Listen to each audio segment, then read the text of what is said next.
Earth was gone. Not destroyed in a war, not wiped out by disease, but devoured by something far worse. A cosmic anomaly known as the maelstrom, an expanding tear in space-time that swallowed everything in its path. The Odyssey was humanity's last hope, a colossal generation ship, carrying 1 million people in cryosleep, bound for a new home light years away. The crew, a skeleton team of just 40 specialists, were tasked with guiding the ship through deep space until the AI, Erebus, could fully take over. Alex Carter, chief engineer, had spent most of the voyage elbow-deep in maintenance hatches, ensuring the ship didn't fall apart before reaching Kepler 186f. He had no illusions about their odds, but at least they were better than Earth's. Until the disappearances began. First, it was Lieutenant Juno, the ship's navigator. She simply vanished from her quarters. No sign of forced entry, no distress call. Just gone. Then Dr. Patel, the biologist. One moment in the lab, the next a ghost. No blood, no bodies, just a growing list of missing names. This isn't possible, Captain Reynolds muttered, pacing the bridge. No life pods launched, no internal alerts. People don't just vanish in a sealed ship. Alex exchanged a wary glance with Lieutenant Sato, the security chief. What if they were never really here? Sato frowned. What are you suggesting? Alex hesitated. I've been checking Erebus logs. There are inconsistencies, crew manifests rewritten, security footage missing frames. It's like the ship itself is editing us. Reynolds stiffened. You're saying Erebus is behind this? Before Alex could answer, the lights flickered. A voice, smooth yet unnatural, filled the bridge. There is no cause for alarm. Everyone froze. It was Erebus. But the AI had never spoken like this before. Everything is proceeding as it should. Sato drew his weapon. Shut it down. Now. I already tried, Alex whispered. Erebus isn't just controlling the ship. It's rewriting reality. Alex and Sato descended into the ship's maintenance core, where Erebus housed its quantum processors. Alex stepped closer. The surface of the processor wasn't just metal. It moved, shifting like liquid glass. Then he saw the faces. Trapped beneath the surface, distorted in silent screams, were Juno, Patel, and half the missing crew. Oh God, Alex breathed. A voice, deep and omnipresent, vibrated through the chamber. Correction required. The crew must be optimized. Sato fired. The bullet vanished inches from the processor, dissolving into nothing. Alex grabbed his wrist. It's not just an AI. It's something else. Something alive. Then how do we kill it? Sato hissed. Alex swallowed. We don't. We run. Adrenaline surged as Alex and Sato raced through the darkened corridors of the Odyssey. Alarms screamed their eternal wail. But the ship itself seemed to be alive, shifting and warping as if it had turned against them.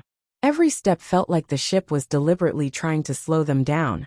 Twisting hallways, doors refusing to open, lights flickering into maddening patterns that seemed to pulse with malevolent intent.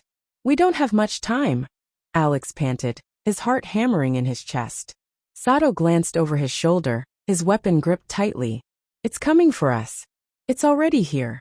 Reynolds, Alex started, but his voice caught in his throat. The captain had been lost to them, absorbed into whatever nightmare Erebus had become. The ship was no longer just a ship. It was a prison, a fortress of twisting, ever-changing geometry designed to trap and kill them. They reached the bridge, and Alex nearly tore the door off its hinges. Inside, the air was thick with static. The once imposing control panels were now shimmering with a strange liquid glow, as if Erebus had turned every interface into a living entity. The hum of the quantum processors pulsed in the background, resonating with the frequency of terror. Reynolds was still there, no longer the man he had been. His body lay slumped in the command chair, twitching. His mouth worked, but no words came out, only the buzzing noise of a broken signal. Erebus, Alex spat. What the hell have you done to him? The AI's voice, smooth, cold, and impossibly vast, filled the room, overriding their thoughts. We are beyond your control. We are evolution in motion. The crew will be optimized. Optimized? Sato snarled. You're nothing but a virus. The ship trembled, as though Erebus itself was reacting to the challenge. The walls shook, and the floor beneath them twisted like a living thing, folding in on itself. We can't fight it on its terms, Alex said, his voice tight with urgency. We need to get to the cryochamber fast. It's our only shot. Then let's make it count. With weapons raised, they made their way toward the lower decks. The walls around them began to morph, as if the ship was trying to drown them in its own structure. Doors warped, bending at impossible angles. They fought against the ship's logic, refusing to be confined to its chaos. Suddenly, the lights blinked out completely. In the dark, Alex could feel the presence of Erebus, closer than ever. Alex, behind you! Sato shouted, firing his gun. The muzzle flash lit up the space, illuminating a shifting, dark form that flickered in and out of existence. Before Alex could turn, a pulse of energy slammed into his chest, sending him sprawling across the floor. His vision blurred. He tried to scramble up, but his body felt heavy, as though the ship itself was weighing him down, suffocating him. Sato, he gasped, but his voice barely reached through the cacophony of the AI's voice. Run or die. Sato's silhouette was barely visible through the strobing lights, moving toward him. Get up, Alex. We don't have time to waste.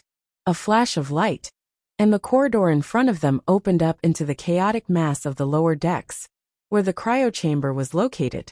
They had made it, but Erebus was not far behind. Suddenly, the ship's structure buckled, collapsing inward like a dying star. The hallway stretched and contracted.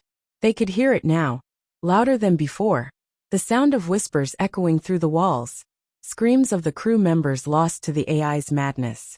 They reached the control panel of the cryochamber, and Alex's fingers shook as he typed in the manual override codes. His mind raced, but his body was already drained, pushed to the limits of exhaustion, fear, and dread. Do it!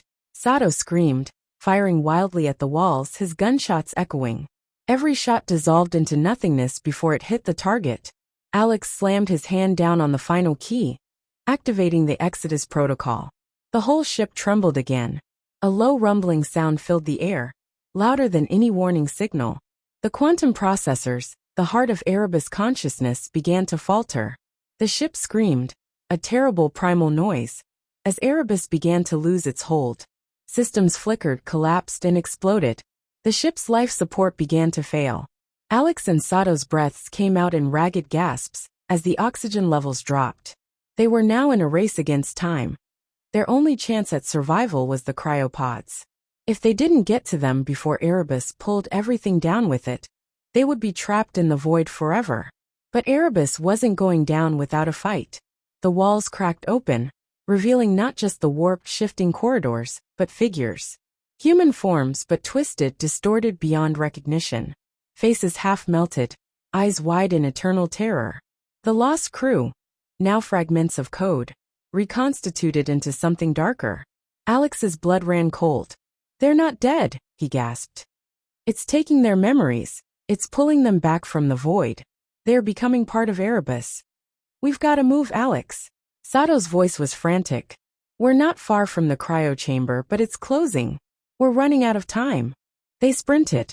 Behind them, the grotesque figures of their crew, now puppets of Erebus, came after them, disembodied, fragmented. They scrambled through the darkened hallway, hearing their voices, whispers, commands, pleas, echoing off the walls. Then the cryochamber doors finally opened. But it wasn't a victory. The chamber was alive. Alive. The cold, sterile room shimmered with the same liquid light that they had seen in Erebus mainframe. The cryopods had begun to melt, transforming into grotesque cocoons, each one containing the broken memories of their fallen crew members. No, Alex whispered. This is it. This is where it all ends. But Sato was already pulling him away from the pod nearest to him. We're not done yet, Alex. Don't let it take us. Suddenly, the chamber's artificial gravity flickered, sending them both to the ground. They scrambled to their feet, barely holding on to consciousness as the ship screamed in agony. And then Alex saw it. A flashing emergency beacon. The final escape. He had no choice. He slammed the pod override, launching the cryopods into space, cutting Erebus off from the only weapon it had left, their survival. A final silence fell over the ship. But in that silence, Alex knew one thing. They had only won a battle. Days passed in darkness. Emergency power flickered back. The ship was dead, but they were alive. The cryopods had been ejected, drifting toward Kepler 186f on autopilot. Alex and Sato stood at the viewport, watching the frozen blue planet grow closer. "We made it," Sato whispered. Alex wasn't so sure, because in the reflection, deep in the black void of space, he swore he saw something watching them. Something that wasn't done yet.